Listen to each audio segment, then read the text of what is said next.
तो आज हम बात करेंगे मिस्टर राकेश झुनझुनवाला के गुरु और बिलियनियर मिस्टर राधाकिशन दमानी के बारे में। स्टॉक मार्केट इन्वेस्टर बनने से पहले mister Radhakishan Damani ball bearing का एक छोटा सा बिजनेस करते थे। शुरुआती दिनों में उन्होंने ट्रेडिंग करके और एमएनसी कंपनीज में इन्वेस्ट करके प्रॉफिट बनाया। फिर जब 90s के दौर में Harshad Mehta stock market manipulate कर रहा था, उस दौरान उन्होंने शॉर्ट सेलिंग करके प्रॉफिट बनाया। जिन लोगों को शॉर्ट सेलिंग क्या होती है ये पता नहीं है, तो उनके लिए मैं बता देता हूँ। जनरली हम पहले शेयर्स बाय करते हैं और फिर उन्हें सेल करते हैं, लेकिन शॉर्ट सेलिंग में उल्टा होता है। शॉर्ट सेलिंग में पहले शेयर सेल किए जाते हैं और फिर उन्हें बाय किया जाता है।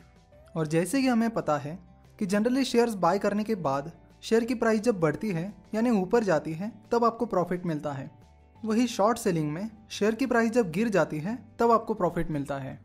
अगर आपने हमारा हर्षद मेहता स्कैम पर बनाया हुआ वीडियो नहीं देखा है तो आप उस वीडियो को देख लीजिए, उसके बाद आपको ये टॉपिक और अच्छे से समझ में आएगा। उस वीडियो की लिंक हमने नीचे डिस्क्रिप्शन में डाली है। जब किसी ट्रेडर को लगता है कि कोई स्टॉक गिर सकता है तब वो ट्रेडर उस स्टॉक में शॉर्ट सेलिंग करता है। शॉर्ट सेलिंग के बारे में हम किसी और लेक्चर में डिटेल में बात करेंगे। हर्षद मेहता स्कैम के वीडियो में हमने देखा था कि कैसे हर्षद मेहता ने बैंक्स के पैसों का उपयोग स्टॉक मार्केट मैनिपुलेट करने के लिए किया था। हर्षद मेहता ने कुछ स्टॉक्स में हेवीली खरीदारी करके उन्हें बहुत ऊंची प्राइस लेवल्स पे पहुंचा दिया था। हर्षद ने एसीसी का स्टॉक तो कुछ ही महीनों के अंदर 200 रुपये से सीधा 9000 रुपीज़ तक पहुंचा दिया था। उन स्टॉक्स के फंडामेंटल्स उनकी लगातार बढ़ती हुई प्राइसेस को बिल्कुल भी जस्टिफाई नहीं कर रहे थे। फंडामेंटल्स में कोई खास चेंज न होने के बावजूद भी उन स्टॉक्स की प्राइसेस लगातार आसमान छू रही थी। उन स्टॉक्स को इतने ज़्यादा वैल्यूएशंस पर ट्रेड करते हुए देखकर मिस्टर दमानी हैरान रह गए।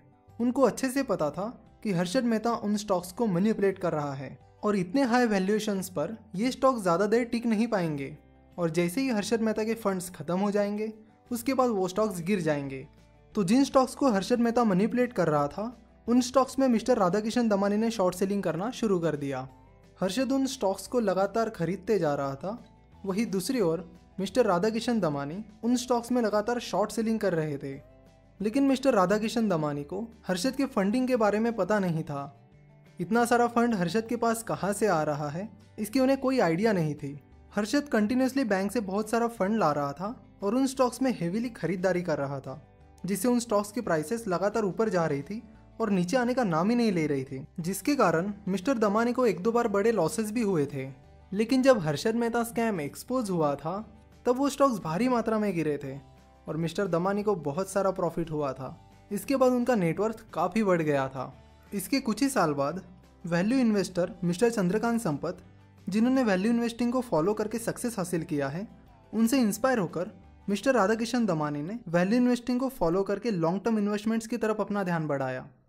वैल्यू इन्वेस्टिंग को फॉलो करके मिस्टर दमानी स्ट्रॉन्ग फंडामेंटल वाले स्टॉक्स जब कभी बॉटम आउट हो जाते हैं यानी बहुत चीप वैल्यूएशंस पर अवेलेबल होते हैं तब उन्हें खरीद लेते हैं और पेशेंस रखकर उन स्टॉक्स को लंबी अवधि के लिए होल्ड करते हैं।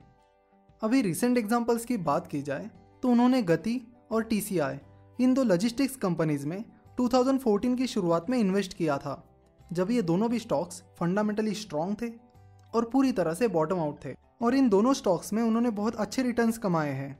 वैल्यू इन्वेस्टिंग के बारे में हम नेक्स्ट लेक्चर में डिटेल में बात करेंगे। मिस्टर दमानी ने अपना ज़्यादातर प्रॉफिट लॉन्ग टर्म इन्वेस्टमेंट से कमाया है, लेकिन जब भी उन्हें कोई शॉर्ट टर्म अपॉर्चुनिटी मिलती है तब वे ज़रूर ट्रेडिंग करते हैं। 2000 और 2001 में जब केतन पारेख ने स्कैम किया था और कुछ शेयर्स की प्राइसेस मैनिपुलेट करके हाई लेवल पर पहुंचा दी थी, तब भी मिस्टर दमानी ने शॉर्ट सेलिंग का तरीका अपनाकर अच्छा खासा प्रॉफिट बना लिया था। मिस्टर राधाकिशन दमानी ने VST इंडस्ट्रीज के बहुत सारे शेयर्स साल 2000 में लगभग 85 रुपीज़ की एवरेज प्राइस पर खरीदे थे और अब उस शेयर की कीमत 3600 रुपीज़ से भी ज़्यादा है। HDFC bank, Gati, Blue Dart, Sundaram Finance, Gillette, India Cement etcetera इन जैसे कई स्टॉक्स में उन्होंने कई गुना रिटर्न्स कमाए हैं। वे अपनी लॉन्ग टर्म इन्वेस्टमेंट्स को 5 से 10 साल के लिए होल्ड करना पसंद करते हैं। मिस्टर राधाकिशन दमानी को पहले से ही कंज्यूमर बिजनेस में काफ़ी इंटरेस्ट था और कंज्यूमर बिजनेस कंपनीज में उन्होंने इन्वेस्ट भी किया था। डीमार्ट शुरू करने से पहले उन्होंने नवी मुंबई के नेरुल में कोऑपरेटिव स्टोर चेन अपना बाजार की फ्रेंचाइजी ली थी। उस फ्रेंचाइजी में उन्हें रिटेल बिजनेस के बारे में बहुत सारी चीज़ें सीखने मिली। फिर 2002 में उन्होंने रिटेल चेन डीमार्ट की स्थापना की। चाहे बिजनेस हो या investment, mister Damani long term के बारे में सोचते हैं। 2001-2002 में रियल एस्टेट के भाव काफ़ी गिर चुके थे, जिसका मिस्टर दमानी ने पूरा फ़ायदा उठाया। उन्होंने तभी से डीमार्ट के लिए अलग अलग लोकेशंस पर प्रॉपर्टीज़ खरीदना शुरू कर दिया। उन्होंने उस टाइम कुछ प्रॉपर्टीज़ ठाणे और नवी मुंबई के आउटसाइड एरियाज़ में खरीदी थी, जहां प्रॉपर्टीज़ के रेट्स काफ़ी कम थे। ये सोचकर कि आगे चलकर जब ठाणे और नवी मुंबई का विस्तार होगा तब ये प्रॉपर्टीज़ मेन एरियाज़ में आ जाएंगी। और आज वो डीमार्ट के स्टोर्स मेन और पॉपुलेटेड एरियाज़ में हैं। और इस तरह आज उन स्टोर्स की रिलोकेशन का खतरा भी टल गया है और रेंट की कॉस्ट भी बच गई है, जिससे उन्हें प्रॉफिटेबल रहने में बहुत मदद हुई है। इस तरह मिस्टर राधाकिशन दमानी की लंबी सोच का डीमार्ट को बहुत फ़ायदा मिला है। डीमार्ट का कोई भी स्टोर मॉल में नहीं है और ज़्यादातर स्टोर्स उनके खुद के हैं। इससे उनकी कॉस्ट कम हो जाती है, जिससे कस्टमर्स को वो और ज़्यादा डिस्काउंट्स दे सकते हैं। बिजनेस और इन्वेस्टमेंट दोनों जगह मिस्टर दमानी अपनी फ़िलॉसफी को फॉलो करते हैं। फिर उस पर लोग क्या कहते हैं इसे वे बिल्कुल महत्व नहीं देते हैं। जब सभी रिटेलर्स एक्सपांशन के पीछे भाग रहे थे, तभी मिस्टर राधाकिशन दमानी ने अपनी फ़िलॉसफी को फॉलो करते हुए डीमार्ट के एक्सपांशन की बजाय प्रॉफिटेबिलिटी पर ध्यान दिया। ही क्रैक द टेम्पलेट फर्स्ट, और उसके बाद उन्होंने डीमार्ट का स्पीडी एक्सपांशन करना शुरू किया। डीमार्ट के पहले 9 सालों में यानी 2011 तक सिर्फ 25 स्टोर्स थे और पिछले 5-6 सालों में उन्होंने रैपिड एक्सपांशन करते हुए 100 से भी ज़्यादा स्टोर्स ओपन किए हैं। अगर उनके पास नए स्टोर्स खोलने के लिए फंड होता है तो भी जब तक वे श्योर नहीं हो जाते कि वो नया स्टोर एग्जिस्टिंग स्टोर जितना एफिशिएंटली चलेगा, तब तक वे नया स्टोर ओपन नहीं करते हैं। और यही रीज़न है कि आज तक डीमार्ट का एक भी स्टोर बंद नहीं पड़ा है। जब ई कॉमर्स का ट्रेंड शुरू हुआ था तब रिटेल एक्सपर्ट्स उन्हें ई कॉमर्स में जाने की राय दे रहे थे, लेकिन मिस्टर दमानी ने अपने ब्रिक एंड मॉर्टर मॉडल पर ही कॉन्सेंट्रेट किया और उसे बेहतर बनाने की कोशिश में लगे रहे। और रिजल्ट्स आपके सामने हैं। आज डीमार्ट इंडिया की मोस्ट प्रॉफिटेबल रिटेल कंपनी है। सिमिलरली 1995 में जब मिस्टर दमानी HDFC बैंक के एक बड़े शेयर होल्डर थे, तब कुछ इन्वेस्टर्स ने उनसे पूछा था कि मार्केट में बहुत सारे बैंकिंग स्टॉक्स और कुछ दूसरे स्टॉक्स चीप वैल्यूएशंस पर अवेलेबल है, तो फिर आप HDFC बैंक के शेयर्स में क्यों इन्वेस्ट करते जा रहे हो। कुछ साल बाद वो शेयर मल्टीबैगर बन गया। तब उन इन्वेस्टर्स को उनके सवाल का जवाब मिल गया था। इस तरह मिस्टर दमानी हमेशा अपनी फिलॉसफी को फॉलो करते आए हैं। मिस्टर राधाकिशन दमानी खुद वेल एजुकेटेड नहीं है और ना ही वेल एजुकेटेड फैमिली से बिलोंग करते हैं। He is a college drop out. उन्होंने मुंबई यूनिवर्सिटी से बीकॉम की फर्स्ट ईयर की एग्ज़ाम देने के बाद अपनी पढ़ाई छोड़ दी थी। कोई फॉर्मल कॉलेज डिग्री न होने के बावजूद भी आज वे इंडिया के मोस्ट सक्सेसफुल इन्वेस्टर्स में से एक है और इंडिया के one of the top entrepreneurs है। उन्होंने ये प्रूव करके दिखाया है कि क्वालिफिकेशन से ज़्यादा डिटर्मिनेशन और पैशन महत्वपूर्ण होता है। मिस्टर दमानी भी बाकी सक्सेसफुल इन्वेस्टर्स की तरह अपनी गलतियों को जल्द एक्सेप्ट कर लेते हैं। एक आइडियल बिजनेस कैसा होना चाहिए, ये भी उन्होंने कंपनीज और स्टॉक्स का एनालिसिस करते करते सीखा है। स्टॉक मार्केट इन्वेस्टर का काम होता है कि अच्छे बिजनेसेस को ढूंढना, लेकिन मिस्टर राधाकिशन दमानी ने स्टॉक मार्केट इन्वेस्टमेंट के लिए अच्छे बिजनेसेस ढूंढने के साथ साथ एक अच्छा बिजनेस करके भी दिखाया है, जो ना कि सिर्फ उनके लिए बल्कि शेयर होल्डर्स के लिए भी वेल जनरेट कर रहा है।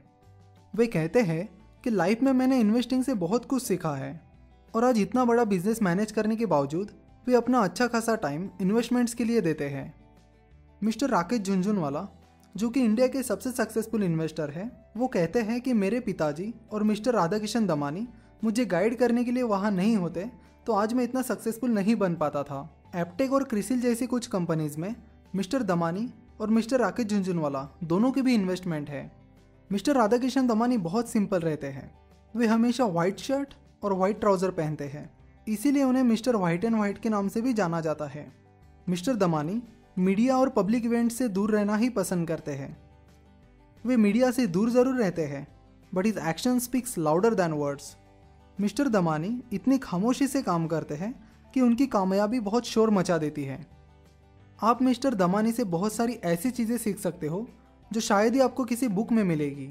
बहुत सारे लोग ऐसे सक्सेसफुल इन्वेस्टर से कुछ सीखने के बजाय उन्होंने खरीदे हुए स्टॉक्स को कॉपी करने पर, यानी जो स्टॉक्स वो खरीदते हैं उन्हें खरीदने पर अपना सारा ध्यान देते हैं।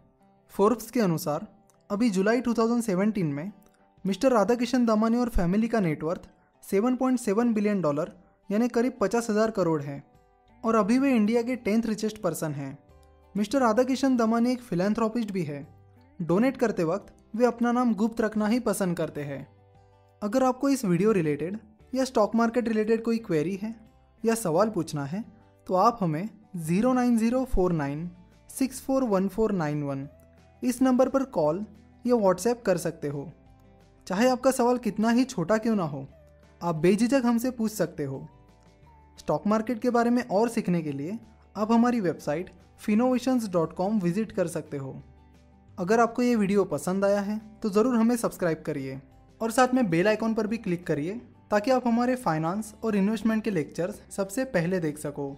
And don't forget to follow us on Facebook and Twitter.